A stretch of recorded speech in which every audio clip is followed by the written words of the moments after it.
دلارام قیومова وخوری نوبتی اعضایان انجمن زنان پیرکشناس را این بار برای آمادگی به کنفرانس سطح بلند آید به سال بین المللی حفظ پیرکها که قرار است سال روان در شهر دوشنبه دایر شود به هم آورد.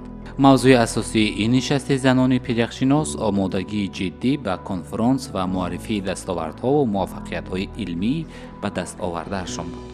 باید گفت که انجمن زنان پیرکشناس در نزد مرکز یخشناسی اکادمیای ملی علم‌های تاجیکستان سال 2018 تأسیس داده شده است و دلارام از اولین زنان است که با یک گروه خرد عبارت از چند نفر کوشش کردند که انجمن را تأسیس داده فعالیت خوب آن را در پیشبرد علم براه مانند و همین طور هم شد. جای ذکر است که انجمن زنان پیرکشناس در دایره تشبس‌های جهانی حکومت جمهوری تاجیکستان که مربوط به آب و اقلیمند روی کار آمده است. امروز انجمن زنان پیرکشناس در دایره خود زنانی را فرا گرفته است که شوق و هوس به این سمت علم را دارند و تلاش به آن می‌نمایند که برابر مردها در پیشبرد ساحه کارهای نظرست کرده باشند. انجمن زنان پیرکشناس در دایره استراتژی ملی بلند برداشتن نقش زن در جمهوری تاجیکستان در سالهای 2021-2030 و بهر معرفی سیاست امروزه دولت در سطح جهانی تأسیس یافته کار و فعالیتش را باز هم وسیع نموده ایستاده است. در مرکز آموزش پیرکهای اکادمی ملی علم‌های تاجیکستان 14 نفر زن هستند که هر یکی آنها تحقیقات خود را و کار علمی خود را پیش میبرند. چون از دلارام قیومова صحبت را آغاز نمودیم، باید گفت که دلارام اصلا تحصیل دیده دانشگاه طبی تاجیکستان به نام ابوعلی ابن سینا است. او بعد 12 سال تحصیل در زینه‌های گوناگون دانشگاه قرار داده است که آموزش و کارهای علمی خود را به واسطه به زنان و تأثیر تغییریابی اقلیم به آنها روانه نماید. برایش این موضوع جالب آمد و کوشش کرد که تأثیر تغییریابی اقلیم را به حالت سلامتی و روانی زن آموزش نماید و کارهای علمی خود را در این سمت پیش برد و میتوان گفت که موفق هم شده است، چرا که او از نخستین زن نامزد علم در رشته انتخاب کردهش در کشور است. من 11 سال دانشگاه طبی خوندم.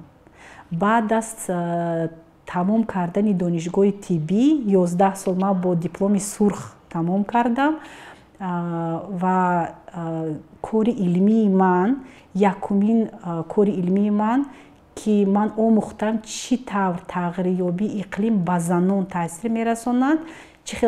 من 7000 زن رو تحقیقات کردم رتروسپکتیوی و معین نمودم که چه خیلی تغییریابی اقلیم به زن به طفل تاثیر میرساند. کار علمی یکم کار علمی من این وابسته به تغییریابی اقلیم بود. بعد از اون که من کار علمی خود رو دیدم که چه خیلی تغییریابی اقلیم به زنها تاثیر میرساند، بعد از اون من فکر کردم که همین کار علمی خود رو دوام دهم. حاضر من کار علمی خود رو در کار دکتری دوام داده ایستادم. کار موضوع دکتری من وابسته به همین تغییریابی اقلیم، یعنی دوام دادن کار علمی من تغییریابی اقلیم چه خیلی به زنها تاثیر میرساند. و یکی از تحقیقات هایی که من میگذرانم این به کسب خودم نزدیک است، یعنی که این آب و سانیتاریه می باشد. برای اون که همین آب عموما چقدر تاثیر میرساند به سلامتی آدم، این خیلی به کار من نزدیک است و بسیار زنهای ما در بالا کوه‌های بلندی از 4000 زندگی میکنند و برای من خیلی جالب است دانستن که در همین بلندی ها چه خیلی اهالی ما زنهای ما میتوانند در آنجا زندگی کنند و سلامتیشون چه خیلی هست. همین تغییریابی اقلیم که حاضر همگان گپ میزنند، همین رو در کار علمی خودم دوام دادن میخواهم.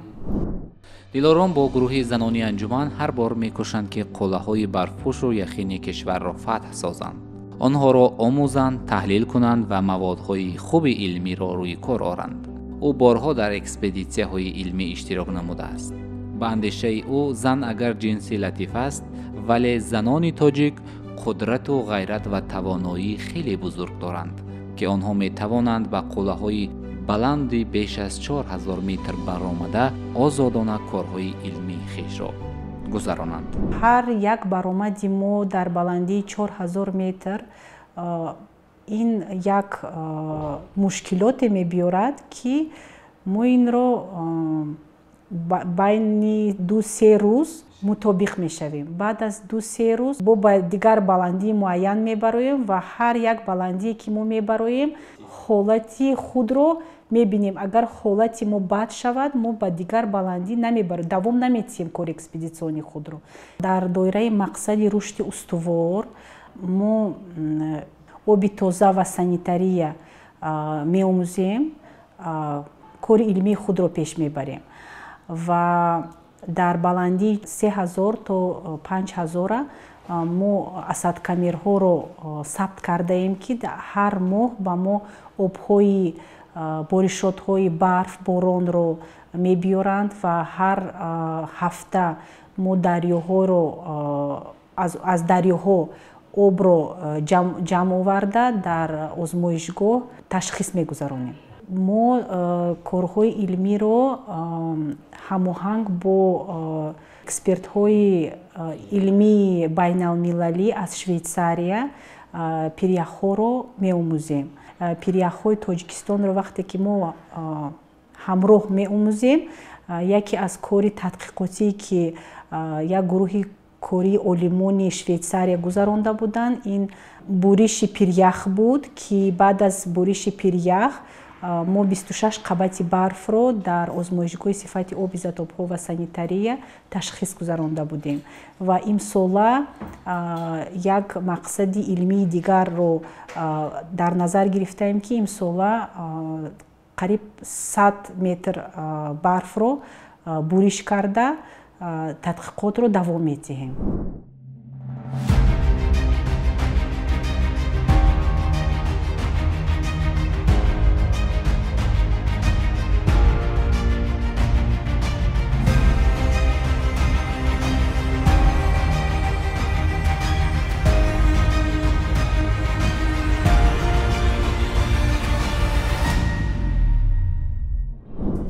با کوشش‌های پیوسته در مرکز یخشناسی اکادمی ملی علم‌ها و کار و فعالیت نظررس، گروه متخصصان مرکز یخشناسی و انجمن زنان پیریخشناس توانستند که همکاری‌های علمی را با دایره‌های علمی بین المللی تقویت بخشیده نتیجه‌های خوبی را صاحب گردند.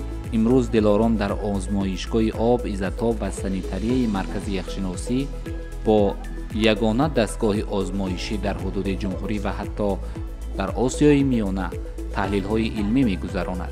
نتیجه کارهای تحلیلی گروه کاری برای معاین نمودن حالت پیریخ‌ها، آموزش، چگونگی وضع پیریخ در گذشته و پیشگویی دورنمای پیریخ نقش خیلی کلان می‌بازند. او با گروه کاری و متخصصان جهانی سال 2024 نمونه‌های ضروری را از پیریخ‌های کشور به مرکز آورده تحلیل گذرانیده است. امسال هم نقشه دارد که بوریش‌های پیریخی را برای دسترسی نمونه‌ها برای آزمایش و تحلیل‌های عمیق‌تر به دست آورد تا آموزش‌های باز هم صحیح‌تر روی کار آیند. و وقتی که من در همین مرکز آمدم یکمین کاری من همین بود که من خواستم یک لایحه‌ای که ما همین تحقیقاتایی که در دنیا میگذرونن ما همین امکانیت ها رو در تاجیکستان پیدا نماییم. برای اینکه یکم باره که من در کاری تحقیقاتی که من کار کرده بودم ما همین آب‌های نمونه ها رو گرفته به خارجه روان میکردیم و کارهای تحقیقاتی رو در خارجه میبردن. بعد از اون من گفتم برای چی ما حاضر همین امکانیت ها رو در تاجیکستان میتوانیم بریم؟ برای اون که محترم پرزیدنت ما در همین قدر تشبسایی که در بین جهانیان معرفگر هستند برای ما این امکانیت های کلان گشوده می شود ва ҳамин имкониятое ки ба мо пайдо шуд, мо тонистем ки ҳамин лоиҳаро дар агентии байналмилалии нерӯи атомӣ моро дастгирӣ кардан ва ин таҷҳизотҳои қиматбаҳоро ба Тоҷикистон биёрану ва мо ҳамин корҳои илмиро дар ҳамин Тоҷикистон тавонем карда. Яъне ки мо ифтихор дорем ки дигар давлатҳо ба мо равон намекунем. Мо ҳамин корҳои тадқиқоти илмиро дар ҳамин Тоҷикистон метавонем ва дар Осиёи марказӣ Тоҷикистон якумин давлате аст ки мо ҳамин анализатори лазерии Пикароро омода кардем. ифтихорманд аз зани тоҷик буданаш аст. аз он меболад ки тавонистааст то андозае бошад ҳам дар самти интихоб кардаи хеш зани тоҷикро ҳамчун зани соҳиб илму тавонманд миёни ҷомеаи занҳои ҷаҳон муаррифӣ кунад ва маҳз тавассути ташкили анҷумани занони пиряхшинос ва дастовардҳои ба даст овардаи онҳо ин барои Дилором муяссар гардидааст. ҳозирам ҳамин хел мақсад дорем ки дар ҳамин соли 2025 дар конфронси байналмилалии сатҳи баланд мо тавонем занҳои тоҷикро дар сатҳи баланд муаррифӣ кунем ва ифтихор аз он дорем ки занҳои мо ҳамин хел занҳои тоҷик ҳастанд ки да ҳам илмро меомӯзанд. Барои ин ки ҳастанд занҳое ки метавонанд бароянд, фуроянд, не ки вайҳо дар байни 2-3 рӯз мебаранд, не ки дар назди пиряхҳо дар давоми 15 рӯз истодан корҳои экспедитсиониро бурдан хеле душвор аст. Аммо занҳои мо аз ҳамин мебароянд, ҳамин кори илмиро мекунанд. барои ҳамин ман ҳама вақт ифтихор аз он дорам ки ман ҳамин роҳбари ҳамин анҷумани занҳои пиряхшинос ҳастам ки ба ман ин имконият метиҳад ки дар ҳар конфронсҳо дар бораи ҳамин занҳои тоҷике ки илмро пеш мебаранд новобаста аз мушкилиҳо метавонанд ҳамин корро кардан. Дилором хеле завқи баланди илмӣ ва донишомӯзӣ дорад, махсусан дар самте ки интихоб намудааст. Аммо як нуқтаро бояд гуфт ки Дилором Қаюмова, духтари профессор Абдулҳамид Қаюмов, аз аввалин олимони тоҷике ки парчами Тоҷикистонро дар дили яхҳои Антарктида парафшон намуда будааст. ӯ дар роҳи интихоб кардаи хеш ва натиҷаи пурсамари заҳматҳояш саҳми падарашро хеле назаррасу баланд зикр мекунад ва бо ифтихор аз падар сухан мегӯяд. вақте ки 2018 сол ба якумин бор ҳамин марказ ташкил шуда буд, одам мегуфтанд ки дар ҳамин марказ кор мекунад ва падари ман якум одам буд ки мегуфт ки агар ту ба ман ёрдам натиҳӣ, ба ман кӣ ёрдам метиҳад?